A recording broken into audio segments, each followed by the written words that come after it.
नमस्ते, प्रणाम। YouTube channel की तरफ से आप सबका स्वागत है। दोस्तों, आप लोग हमारे गाने को सुनिए। आज हम लोग शगुन का गीत लेकर आए हैं। चूल्हा डालते समय का गीत है। चूल्हे से शादी विवाह में चूल्हे से ही शुरुआत होता है, उसी समय का गीत है। सुनिए और लाइक कमेंट कीजिए, शेयर कीजिए, फुल आवाज़ करके सुनिएगा, तभी आपको आनंद आएगा। कमेंट में बताइएगा कैसा लगा। लाइक और सब्सक्राइब कर दीजिएगा। दोस्तों, गंगा जमुना के हरी हरी माटिया हो, चलली सुहागिन माटी लावे जी।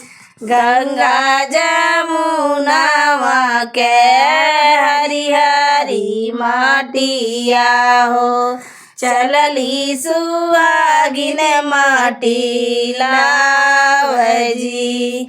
मटिया लाई नदी दैली दुआरवा हो, मटिया से उठेला शगुन जी। मटिया लाई नदी धरली दुआरवा हो, मटिया से उठेला शगुन जी।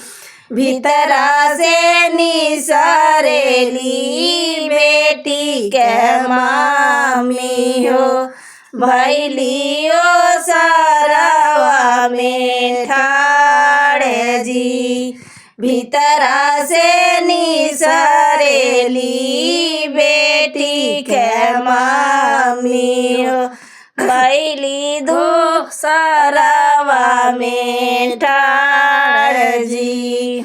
ले आवा मोरी भाभी सुपबर आखत, शगुन के चूल्हा बनाई जी। ले आवा मोरी भाभी सुपबर आखत, शगुन के चूल्हा बनाई जी। भीतरा से निसरेली भाभी सुहागिनी,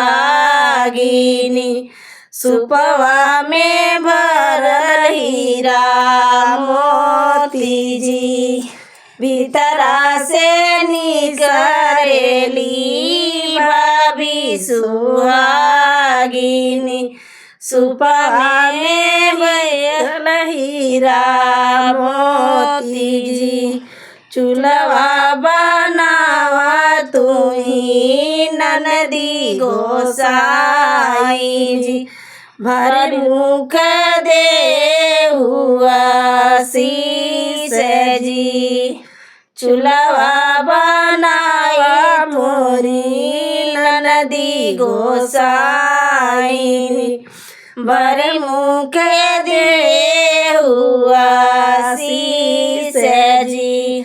बनाई मोरी भाभी भैया के उमारिया हो, बनाई तोहारो सुहागे जी। बढ़ाई मोरी भाभी भैया के उमारिया हो, बढ़ाई तोहारो सुहागे जी।